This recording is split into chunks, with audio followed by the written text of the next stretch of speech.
മക്കളെ ഈ കറുകറായിരിക്കുന്ന എന്താണെന്ന് മനസ്സിലായത് നിങ്ങൾക്ക്? ഇതാണ് നമ്മുടെ സാക്ഷാൽ നാടൻ ചെറുതന്നെ കേട്ടോ. അങ്ങനെ ചായയൊക്കെ കുടിച്ചിട്ട് വീട്ടിൽ ഇരുന്നപ്പോഴത്തേക്ക് കാശി എന്ന് പറഞ്ഞ ചേട്ടാ നമ്മളെ വീട്ടിൽ അടുക്കളയിൽ മാത്രം കറണ്ടില്ല, ബാക്കി എല്ലായിടത്തും കറണ്ട് ഒന്ന് നോക്കുമെന്ന്. അത്രയും പറഞ്ഞപ്പോഴേ എനിക്ക് ഏതാണ്ട് ഒരു ഐഡിയ കിട്ടി. അത് ഒന്നുകിൽ MCB കരിഞ്ഞതായിരിക്കും, അല്ലെങ്കിൽ വല്ല വയറും എല്ലാം ഷോർട്ട് ആയിരിക്കും. വന്ന് DB ബോക്സിന്റെ കവർ തുറന്നപ്പോഴാണ് മക്കളെ എന്റെ കിളി പോയത്. സ്വിച്ച് ബോർഡിന്റെ അകത്തൊക്കെ തേന വെച്ചിരിക്കണം ഞാൻ കണ്ടിട്ടുണ്ട്, പക്ഷേ വീട്ടിന്റെ അകത്തുള്ള DB ബോക്സിലൊക്കെ തേന വെച്ചിരിക്കണം ഞാൻ ആദ്യമായിട്ടാണ് കാണുന്നത്. കണ്ട MCBയുടെ പുറത്തൂടെയൊക്കെ വലിക്കണ കണ്ടാ തേന്.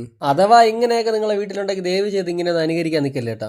ഞാൻ വെളിയിലുള്ള മെയിൻ ഫീസ് ഊരിയിട്ടാണ് കേട്ടോ ഞാൻ ഇങ്ങനെയൊക്കെ ചെയ്യണേ. നമ്മളെ പരിപാടിയെല്ലാം ഒരു സൈഡിൽ കൂടെ നടക്കണമെങ്കിൽ നമ്മുടെ പിള്ളേരെ പരിപാടിയെല്ലാം മറു സൈഡിൽ കൂടെ നടക്കണം കേട്ടാ. പിന്നെ അവരെ പറഞ്ഞിട്ടും കാര്യമില്ല, സാധനത ഹെവി സാധനമാണ് കേട്ടോ ഈ ഒലിച്ചു പോണേ. ഇങ്ങനെയൊക്കെ കാണുമ്പോഴത്തേക്ക് സ്വാഭാവികമായിട്ട് നമ്മളും പിള്ളേരെ പോലെ ആയിപ്പോ. ഞാനും കുറച്ചെടുത്തങ്ങ് ടേസ്റ്റ് ചെയ്ത് നോക്കി, ഒരു രക്ഷയല്ലേ, ഹെവി സാധനം. ഒയറൊക്കെ ക്ലീൻ ചെയ്യുമ്പോഴേ അവന്മാരെ പരിപാടി നടന്നുകൊണ്ടിരിക്കുകയാണ്. പിള്ളേരല്ലേ സ്കൂളിൽ പോയി കൂട്ടുകാരോട് രണ്ട് തള്ളാൻ പറ്റിയ വിഷയങ്ങളാണ് ഇതൊക്കെ. കുറച്ചുകൂടെ വളരുമ്പോഴത്തേക്ക് ചിലപ്പോൾ ഇതൊക്കെ അവർക്ക് വളരെ നല്ല മെമ്മറീസ് ആയിരിക്കും. ഈ തേനീച്ചകളും മെഴുകും അതും ഇതെല്ലാം കൂടെ കൊണ്ട് കുത്തി കയറ്റിയിട്ട് ഷോർട്ടായി ഒയർ കരിഞ്ഞതാണ് കേട്ടോ സത്യത്തിൽ. അങ്ങനെ പഴയ ഒയറൊക്കെ മാറ്റി ജോയിന്റ് അടിച്ച് നോക്കിയപ്പോഴത്തേക്ക് ലാസ്റ്റ് കറണ്ട് വന്നിട്ടുണ്ട്. ഈ തേനീച്ചകൾ ഇവിടെ ഇരുന്ന് കഴിഞ്ഞാൽ നമുക്ക് വീണ്ടും വിഷയമാണ് കേട്ടോ. അതുകൊണ്ട് നമ്മൾ ഈ തേനീച്ച വരാതിരിക്കാൻ വേണ്ടി നമ്മൾ ഈ ഉറുമ്പൊടിയാണ് കേട്ടോ ഇരുന്നത്. ചെറുതേനീച്ച കൂടുകൊണ്ട് ഇത്രയും ബുദ്ധിമുട്ടുള്ളവർക്ക് ഉപയോഗിക്കാൻ പറ്റിയ ഒരു ഐഡിയയും കൂടെയാണ് കേട്ടോ. അല്ലെങ്കിൽ ഒരു ദിവസം മുഴുവനായിട്ട് ആ കൂടിന് തുറന്നു വെച്ചാൽ അത് തന്നെ ഇറങ്ങി പൊക്കോളും. ഇവിടെ പിന്നെ കൊച്ചു പിള്ളേരുള്ളതുകൊണ്ട് അങ്ങനെയൊക്കെ ചെയ്യുന്നത് കട്ട ടാസ്ക്കാണ്. കിട്ടിയ തേനെല്ലാം ഇനി മത്സരിച്ച് കുടിച്ച് ജയിക്കലാണ് കേട്ടോ ഇനി അവസാനത്തെ പരിപാടി.